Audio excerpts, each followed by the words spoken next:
नमस्कार, मैं हूं अंकुर और आप देख रहे हैं सत्य हिंदी। सत्य हिंदी के न्यूज़ बुलेटिन्स को आपका लगातार प्यार मिल रहा है, भरपूर प्यार मिल रहा है, इसके लिए आपका बहुत शुक्रिया। और इसी के साथ अगर आप सत्य हिंदी के ऐप को भी डाउनलोड कर लेंगे, तो आपको सत्य हिंदी के सारे कार्यक्रम, सारी खबरें एक जगह पर मिल जाएँगी और आपको ज़्यादा इधर से उधर जाने की ज़रूरत नहीं पड़ेगी। तो अब देख लेते हैं अब तक की खबरें।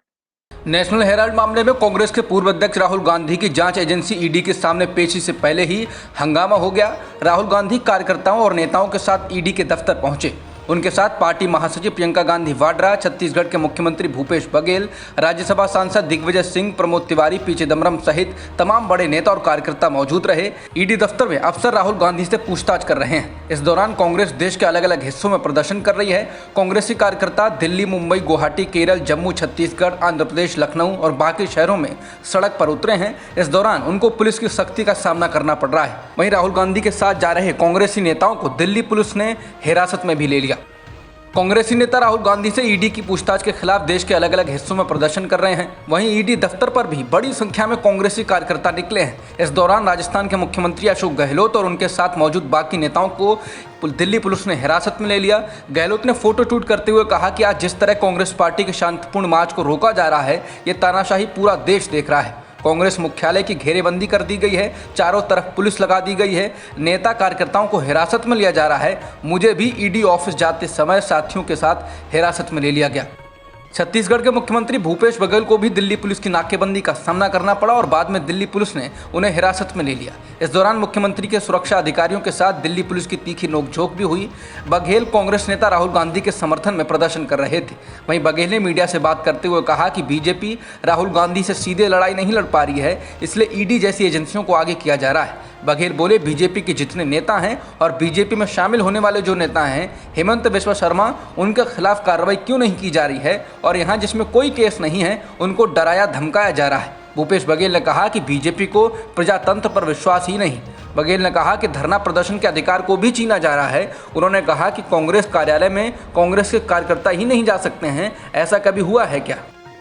ईडी के समन के बाद कांग्रेस की ओर से किए गए प्रदर्शन के जवाब में बीजेपी ने भी कांग्रेस पर हमला बोला। केंद्रीय मंत्री स्मृति ईरानी ने कहा कि कांग्रेस का प्रदर्शन जांच एजेंसी पर राजनीतिक दबाव डालने की कोशिश है। उन्होंने कहा कि राहुल गांधी इस मामले में जमानत पर हैं। ईरानी ने कहा कि जो लोग जमानत पर हैं उन्होंने घोषणा की है कि आओ दिल्ली को घेरो, क्योंकि हमारा भ्रष्टाचार पकड़ा गया है। बता दें कि सोनिया गांधी और राहुल गांधी को ईडी के समन के बाद कांग्रेस के तमाम बड़े नेता सोमवार को सड़क पर उतरे और उन्होंने शक्ति प्रदर्शन किया है। दिल्ली सहित देश के कई शहरों में जोरदार प्रदर्शन हुए हैं। दिल्ली की जवाहरलाल नेहरू यूनिवर्सिटी यानी कि जेएनयू में आफरीन फातिमा के समर्थन में देर रात विरोध प्रदर्शन चलता रहा। इसका आयोजन आयशा ने किया। फातिमा के पिता मोहम्मद जावेद के खिलाफ की गई बुलडोजर कार्रवाई का छात्र संघ विरोध कर रहा है। प्रदर्शन के दौरान कैंपस में पीएम मोदी और यूपी के सीएम योगी आदित्यनाथ के खिलाफ नारेबाजी हुई।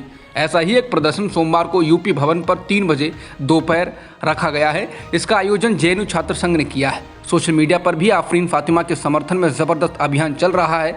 तमाम आम लोगों ने ट्वीट कर उनका घर बुलडोजर से गिराने का विरोध किया है। बता दें 11 जून को आफरीन फातिमा ने सोशल मीडिया पर एक अपील की थी, जिसमें उन्होंने अपने पिता की सुरक्षा को लेकर चिंता जताते हुए राष्ट्रीय महिला आयोग को लिखा था। लेकिन यूपी पुलिस का दावा है कि जावेद ही पिछले शुक्रवार को नूपुर शर्मा की टिप्पणी पर प्रयागराज में हुई हिंसा के कथित रूप से मास्टरमाइंड है। रविवार को भारी पुलिस सुरक्षा के बीच प्रयागराज की सड़कों पर बुलडोजर निकले और सबसे पहले आफरीन फातिमा का घर तोड़ दिया गया। शाम तक घर पूरी तरह से उजड़ चुका था। पुलिस ने दावा किया कि इस घर से हथियार भी मिले हैं, लेकिन पुलिस ने यह दावा घर गिराते समय फौरन नहीं किया था। बुलडोजर से घरों को गिराने के औचित्य पर सवाल उठाते हुए तमाम याचिकाएं सुप्रीम कोर्ट से लेकर देश की तमाम अदालतों में लंबित हैं, यानी अंतिम फैसला आना बाकी है। इसके बावजूद बीजेपी शासित यूपी, एमपी, गुजरात में बुलडोजर पॉलिटिक्स जारी है। इसीलिए इलाहाबाद हाईकोर्ट के पूर्व चीफ जस्टिस गोविंद माथुर का कहना है कि बुलडोजर से इस तरह घरों को गिराना अवैध है। इंडियन एक्सप्रेस ने रविवार को पूर्व चीफ जस्टिस से बात की। पूर्व चीफ जस्टिस की टिप्पणी इस मामले में खासी महत्वपूर्ण मानी जा रही है। पूर्व चीफ जस्टिस माथुर ने इंडियन एक्सप्रेस से कहा, यह पूरी तरह से अवैध है। भले ही आप एक पल के लिए भी मान लें कि निर्माण अवैध था, वैसे ही करोड़ों भारतीय कैसे रहते हैं। ये अनुमति नहीं है कि आप रविवार को एक घर को ध्वस्त कर दें जब उस घर के सारे लोग हिरासत में हों। उन्होंने कहा, यह तकनीकी मुद्दा नहीं बल्कि कानून के शासन का सवाल है। प्रयागराज में वकीलों के संगठन ने जावेद मोहम्मद के घर पर बुलडोजर की कार्रवाई के खिलाफ इलाहाबाद हाईकोर्ट के चीफ जस्टिस को एक याचिका ईमेल की है। वकीलों के एसोसिएशन ने याचिका में दावा किया है कि रविवार को ध्वस्त किए गए घर के मालिक जावेद नहीं बल्कि उनकी पत्नी परवीन फातिमा थी। ये घर फातिमा को उनके माता पिता ने शादी से पहले दिया था और इस पर जावेद का कोई स्वामित्व नहीं, इसलिए बुलडोजर से घर तोड़ना पूरी तरह से कानून के खिलाफ था। प्रयागराज में हिंसा के आरोपी जावेद मोहम्मद के घर को बुलडोजर से तोड़ने के बाद यूपी के पूर्व सीएम अखिलेश यादव और मायावती की प्रतिक्रिया आई है। अखिलेश ने ट्वीट कर कहा कि ये कहाँ का इंसाफ है कि जिसकी वजह से देश में हालात बिगड़े और दुनिया भर में सख्त प्रतिक्रिया हुई, वो सुरक्षा के घेरे में हैं और शांतिपूर्ण प्रदर्शनकारियों को बिना वैधानिक जांच पड़ताल बुलडोजर से सजा दी जा रही है। इसकी अनुमति न हमारी संस्कृति देती है, न धर्म, न विधान, न संविधान। वहीं मायावती ने कहा कि यूपी सरकार एक समुदाय विशेष को टारगेट करके बुलडोजर विध्वंस और अन्य द्वेषपूर्ण आक्रामक कार्रवाई कर विरोध कुचलने के साथ भय और आतंक का जो माहौल बना रही है, ये अनुचित व अन्यायपूर्ण है। मायावती ने कहा कि घरों को ध्वस्त करके पूरे परिवार को टारगेट करने की दोषपूर्ण कार्रवाई का कोर्ट जरूर संज्ञान ले। मायावती ने कहा कि समस्या की मूल जड़ नूपुर शर्मा और नवी जिंदल हैं, जिनके कारण देश का मान सम्मान प्रभावित हुआ और हिंसा भड़की। उनके विरुद्ध कार्रवाई नहीं करके सरकार के द्वारा कानून के राज का उपहास क्यों? दोनों आरोपियों को अभी तक जेल नहीं भेजना घोर पक्षपात और दुर्भाग्यपूर्ण है। तत्काल गिरफ्तारी जरूरी है। पैगंबर के खिलाफ टिप्पणी का मामला बांग्लादेश में भी प्रदर्शनों का रूप ले चुका है। ढाका ट्रिब्यून के मुताबिक बांग्लादेश के बागेरहाट में चितलमड़ी उपजिला में मुसलमानों के समूह ने एक हिंदू घर में तोड़फोड़ की। वहीं इस बीच बांग्लादेश की विपक्षी पार्टी बीएनपी के सांसद हारूनूर राशिद ने संसद में मांग की है कि सरकार भारतीय उच्चायुक्त को तलब करे और पैगंबर मोहम्मद साहब को लेकर अपमानजनक टिप्पणी के लिए सदन में निंदा प्रस्ताव पारित करे।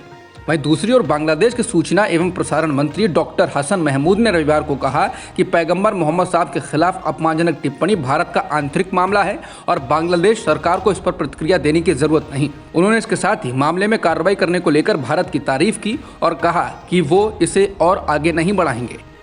मनी लॉन्ड्रिंग के मामले में गिरफ्तार किए गए दिल्ली के स्वास्थ्य मंत्री सत्येंद्र जैन को दिल्ली की एक अदालत ने 14 दिनों की न्यायिक हिरासत में भेज दिया है। दिल्ली के मंत्री जैन अब तक ईडी की हिरासत में थे। वहीं जैन की जमानत याचिका पर कल सुबह 11 बजे सुनवाई होगी। श्रीलंका के राष्ट्रपति गोटाबया राजपक्षे, प्रधानमंत्री नरेंद्र मोदी, भारतीय अरबपति गौतम अडानी और श्रीलंका की एक बिजली परियोजना को लेकर बवाल चल रहा है। श्रीलंका के प्रमुख मीडिया समूह न्यूज फर्स्ट ने खबर दी कि श्रीलंका के सिलोन इलेक्ट्रिसिटी बोर्ड के अध्यक्ष एमएमसी फर्डिनेंडो ने एक संसदीय पैनल के सामने गवाही दी है कि उन्हें श्रीलंका के राष्ट्रपति गोटाबया राजपक्षे ने बताया था कि भारतीय प्रधानमंत्री मोदी जोर दे रहे थे कि ऊर्जा निवेश परियोजनाओं को अडानी समूह को दिया जाए। वो शुक्रवार को संसद में सार्वजनिक उद्यम समिति की सुनवाई में उपस्थित हुए थे। समिति के सामने सीईबी के अध्यक्ष ने कहा कि राष्ट्रपति की अध्यक्षता में एक बैठक के बाद उन्हें राज्य के प्रमुख द्वारा बुलाया गया था और तभी अडानी समूह को लेकर वो बात कही गई थी। इस बयान के बाद बवाल मचा तो श्रीलंका के राष्ट्रपति को सफाई देने के लिए आगे आना पड़ा। राष्ट्रपति गोटाबया राजपक्षे ने कहा कि मैं इस परियोजना को किसी विशिष्ट व्यक्ति या संस्था को देने के लिए अधिकार देने को स्पष्ट रूप से खारिज करता हूँ। मुझे विश्वास है कि इस संबंध में जिम्मेदाराना बयान देने का पालन किया जाएगा। इसके बाद श्रीलंका के राष्ट्रपति का जब बयान आया तो शनिवार को ही सिलोन इलेक्ट्रिसिटी बोर्ड के अध्यक्ष ने भी सफाई दी और अपने बयान से पलट गए। अब तक की खबरों में इतना ही। बाकी खबरों के लिए आप बने रह सकते हैं सत्यहिंदी.com के साथ।